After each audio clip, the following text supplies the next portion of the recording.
புதுச்சேரியில் கிறிஸ்துமஸ் மற்றும் புத்தாண்டு கொண்டாட்டங்களுக்கான ஏற்பாடுகள் களை கட்டியுள்ள நிலையில் அங்கு நடைபெற்ற ஃபேஷன் ஷோ ஒன்றில் உள்ளூரில் தயாரிக்கப்பட்ட பருத்தி ஆடைகள் மற்றும் ரசாயனம் கலக்காத உடைகளை அணிந்து இளம்பெண்கள் ஒய்யார நடைபோட்டனர்.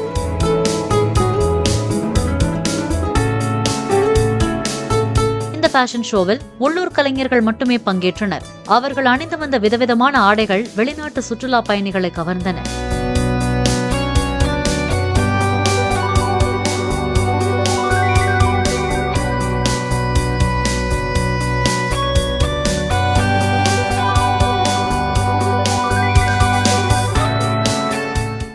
பிளே ஸ்டோர் மற்றும் ஆப் ஸ்டோரில் இருந்து பாலிமர் செயலியை QR கோடு மூலம் பதிவிறக்கம் செய்யுங்கள்.